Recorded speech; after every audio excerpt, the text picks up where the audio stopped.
महोदय, पूर्णिया, अररिया एवं किशनगंज जिला के स्थानीय निकाय क्षेत्र के जनप्रतिनिधियों यथा वार्ड सदस्य, पंचायत समिति सदस्य, उप मुखिया, मुखिया एवं जिला परिषद सदस्यों के पिछले अवधि का मानदेय एवं भत्ता का भुगतान अभी तक विभाग के द्वारा नहीं किया गया है, परंतु विभाग द्वारा पिछले अवधि 2016 से 2022 तक के भुगतान की गलत सूचना दी जा रही है, जबकि पूर्णिया, अररिया एवं किशनगंज जिला के विभिन्न प्रखंडों के स्थानीय निकाय क्षेत्र के जनप्रतिनिधियों का मानदेय एवं भत्ता का भुगतान लंबित है।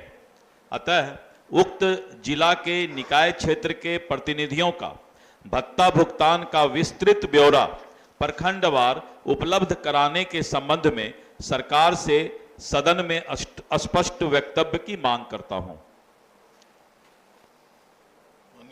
महोदय, इन तीनों जिलों की पूर्णिया, अररिया, किशनगंज जिले के स्थानीय मामला था। वस्तुस्थिति पूर्ण के भुगतान की कार्रवाई की जा रही है। पंचायत समिति सदस्य 14 प्रखंडों में 8 प्रखंडों के नवनिर्वाचित प्रतिनिधियों का नियत मासिक भत्ता का भुगतान माह दिसंबर 2022 तक कर दिया गया है। शेष प्रखंडों का भुगतान प्रक्रिया में है। महोदय, मुखिया 14 प्रखंडों में 6 प्रखंडों के नवनिर्वाचित प्रतिनिधियों का नियत मासिक भत्ता भुगतान माह दिसंबर 22 तक कर दिया गया। शेष प्रखंडों का भुगतान प्रक्रिया में है। उप मुखिया 14 प्रखंडों में 6 प्रखंडों के नवनिर्वाचित प्रतिनिधियों का नियत मासिक भत्ता भुगतान माह दिसंबर 2022 तक कर दिया गया है। शेष प्रखंडों का भुगतान प्रक्रिया में है। वार्ड सदस्य 14 प्रखंडों में 6 प्रखंडों के नवनिर्वाचित प्रतिनिधियों का भत्ता भुगतान माह दिसंबर 22 तक कर दिया गया। शेष प्रखंडों का भुगतान प्रक्रिया में है। अररिया जिला का वस्तुस्थिति यह है कि अररिया जिला से प्राप्त प्रतिवेदन के अनुसार अररिया जिला परिषद सदस्यों तथा अररिया जिला अंतर्गत 9 प्रखंडों यथा अररिया, जोकीहाट, पलासी, सिकटी, कुर्साकांटा, फारबिसगंज, नरपतगंज, भरगामा के पूर्व पंचायत समिति एवं ग्राम पंचायतों के निर्वाचित प्रतिनिधियों को वर्ष 16 से 21 तक का नियत मासिक भत्ता का भुगतान कर दिया गया है। नवनिर्वाचित जिला परिषद, पंचायत समिति एवं ग्राम पंचायतों के जनप्रतिनिधियों का निरूपण नियत मासिक भत्ता का भुगतान भी किया जा चुका है। जिला परिषद सदस्य माह जनवरी 2022 से अक्टूबर 2022 तक, पंचायत समिति सदस्य माह जनवरी 2022 से जुलाई 2022 तक, मुखिया माह जनवरी 2022 से नवंबर 2022 तक, उप मुखिया माह जनवरी 2022 से नवंबर 2022 तक, वार्ड सदस्य माह जनवरी 2022 से नवंबर 2022 तक। किशनगंज जिले की स्थिति भी महोदय, वस्तुस्थिति यह है कि किशनगंज जिला से प्राप्त प्रतिवेदन के अनुसार किशनगंज जिला अंतर्गत स्थानीय निकाय क्षेत्र के जनप्रतिनिधियों यथा जिला परिषद, पंचायत समिति एवं ग्राम पंचायतों के निर्वाचित प्रतिनिधियों को वर्ष 16 से 21 तक का नियत मासिक भत्ता का भुगतान कर दिया गया। साथ ही नवनिर्वाचित जिला परिषदों को माह जनवरी 2022 से अक्टूबर 2022 तक का नियत मासिक भत्ता का भुगतान कर दिया गया। 7 प्रखंडों में से 5 प्रखंडों के स्थानीय निकाय के जनप्रतिनिधियों का पेई आईडी प्राप्त हुआ है, जिसके आलोक में नियत मासिक भत्ता का भुगतान की कार्रवाई की जा रही है।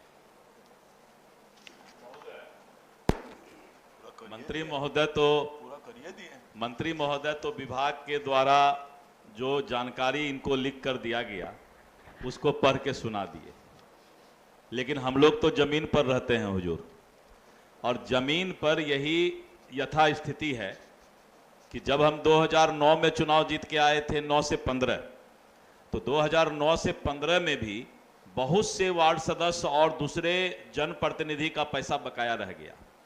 जब हम 2015 से फिर चुनाव जीत के आए 2021 में मंत्री महोदय, और 6 महीना आपने टाइम बढ़ाया था प्रतिनिधियों के अधिकार का, सच्चाई ये है कि अभी भी बहुत से ऐसे जनप्रतिनिधि हैं और प्रखंड है जहां पर कि 1 साल से 1.5 साल तक का भत्ता माननीय सभापति महोदय बकाया है। और इस जवाब को हम, पहला तो मेरा जवाब आया ही नहीं, हमने मांगा था कि विस्तृत ब्यौरा प्रखंडवार देने का कृपा मंत्री महोदय करें, तो इन्होंने एक तो अभी तक जवाब हमको तो नहीं दिया है। अभी सदन को जवाब मंत्री महोदय दिए तो उसकी एक प्रतिलिपि हमको उपलब्ध करा दीजिए। लेकिन हमको 2 चीज मंत्री महोदय इसमें जो हमने मांग किया है कि भुगतान का विस्तृत ब्यौरा, यानी किस अकाउंट में कितना पैसा कब गया, किस प्रतिनिधि के अकाउंट में कितना पैसा कब गया, उसकी जानकारी हमको चाहिए। और दूसरा ये कि अभी तक तीनों जिला के विभिन्न प्रखंडों में, जो 30 प्रखंड है, 30 प्रखंड में वैसे कौन से जनप्रतिनिधि हैं जिसका किसी कारणवश अभी तक भुगतान 2022 तक का नहीं हुआ है। नवनिर्वाचित का तो हमने प्रश्न किया ही नहीं था हुजूर, हम तो अभी बात कर रहे हैं 2022 तक का। जो 2016 से 2022 तक के जनप्रतिनिधि थे, उनका 1 साल से 1.5 साल का पैसा बकाया है। मैं पहले भी बोला था उस दिन कि पैसा आप यहां से भेज दिए हैं, और जिला जो कि आपको रिपोर्ट यहां पर सदन में आप मंत्री महोदय दे रहे हैं, ये रिपोर्ट भी जिला से आया है कि जिला में ये राशि प्राप्त हो गई है, लेकिन वार्ड मेंबर या पंचायत समिति या मुखिया, उप मुखिया, जिला परिषद प्रमुख, जिला परिषद अध्यक्ष के खाता में ये पैसा गया कि नहीं, वो हमको जानकारी हुजूर चाहिए। और मैंने वही प्रश्न किया है, तो अभी ध्यानाकर्षण का जो जवाब हुजूर आना चाहिए वो नहीं आया है, इसको स्थगित कर दिया जाए और 2-3 दिन में माननीय मंत्री महोदय हमको प्रखंडवार विस्तृत ब्यौरा दे दें कि किस प्रतिनिधि को किस अकाउंट में कितना पैसा गया है और किस प्रतिनिधि का पैसा अभी तक बकाया है। यह विस्तृत ब्यौरा हमको हुजूर 2 दिन, 3 दिन, 7 दिन में दे दें और इसको अभी स्थगित कर दिया जाए हुजूर, मेरा यही आपसे प्रार्थना है। माननीय सदस्य सौरभ जी।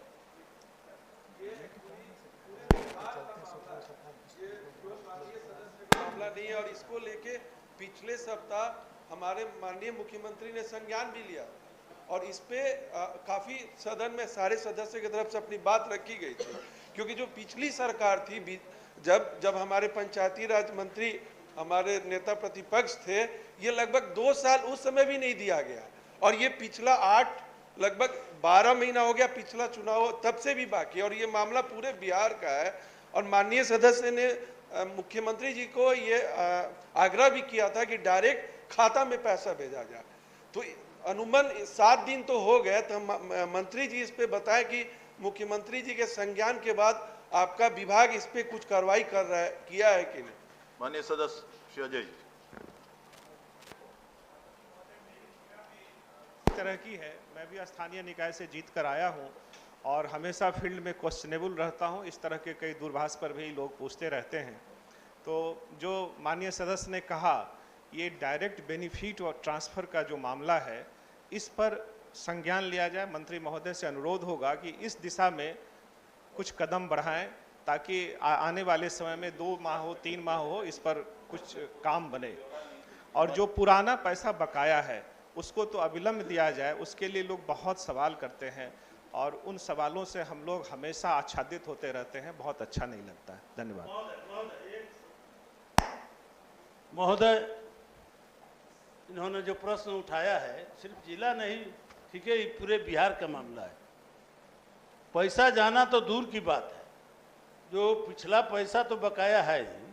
अभी तक तो इतना दिन जीते हुए हो गया वार्ड सदस्य को, मुखिया को, लेकिन बहुत से ऐसे वार्ड सदस्य हैं जिनका खाता ही नहीं खुला। और कितने ऐसे सदस्य हैं, अगर इनको ये जानकारी देंगे पूरा ब्यौरा, तो उसमें ये भी दे दें कि बिहार में कितने ऐसे वार्ड हैं जिनका आज तक खाता, पैसा जाने की बात दूर है, उनका खाता नहीं खुला। और ऐसा मामला आता है तो आप कौन सा कार्रवाई करना चाहते हैं? माननीय मंत्री हो गया, आपको बता दिया। दो मुद्दा है, वार्ड क्रियान्वयन एवं प्रबंधन समिति का खाता। ये तो सरकार के लिए इससे शर्मनाक बात कुछ नहीं हो सकता है कि इतना दिन हो गया चुनाव जीते हुए जनप्रतिनिधि को और अभी तक वार्ड मेंबर का या वार्ड का क्रियान्वयन प्रबंधन समिति का खाता नहीं खुला है। माननीय मंत्री महोदय, बहुत सरकार की और विभाग की बहुत बदनामी हो रही है कि पंचायती राज व्यवस्था, आखिर वैसे कौन पदाधिकारी हैं आपके, चाहे प्रदेश में हो और चाहे वो जिला में हो, जो पंचायती राज व्यवस्था को जमीन पर उतरने नहीं देना चाहते। मंत्री महोदय, ये आपको देखना पड़ेगा। और अगर इसी तरह का मामला रह गया कि वार्ड क्रियान्वयन प्रबंधन समिति का खाता तक नहीं खुला, तो जब खाता ही नहीं खुलेगा तो आपका पैसा कहां से जाएगा, और जब पैसा ही नहीं जाएगा तो वो खर्चा कहां से होगा। तो आखिर पदाधिकारी आपको गलत सूचना देकर के बरगला, मैं चुनौती दे रहा हूं उसको, मैं सदन में एक सदस्य के रूप में हुजूर चुनौती दे रहा हूं कि आज तक आपका बिहार में वार्ड क्रियान्वयन प्रबंधन समिति का खाता नहीं खुला है। क्या कर रही है सरकार? सरकार पंचायती राज व्यवस्था के प्रति क्या चिंता है उसका? क्या चाहती है कि पंचायती राज व्यवस्था को बंद कर दे? चलिए माननीय और इसको आपको मंत्री महोदय, हुजूर मंत्री महोदय को इसका संज्ञान लेकर के एक बार विभागीय बैठक 24 MLC के साथ आप कीजिए हम लोग को थोड़ा भोज उज भी खिला दीजिए, कभी बैठाइए। 24 एमएलसी हम लोग स्थानीय निकाय से हैं। एक बार मंत्री महोदय 24 एमएलसी के साथ व्यवस्था आप बैठक कीजिए, समीक्षा बैठक सरकारी करके हम लोगों का क्या क्या समस्या है पंचायती राज के जनप्रतिनिधि का, उसको तो सुनना चाहिए। मनरेगा में 40% कमीशन खुलेआम लिया जाता है, लेकिन वो सब जानकारी तो बाद में हम लोग करेंगे। अभी तो हुजूर मेरा ध्यानाकर्षण है कि प्रखंडवार विस्तृत ब्यौरा। हो गया, समझ गया। जी हुजूर। माननीय महोदय कर्मश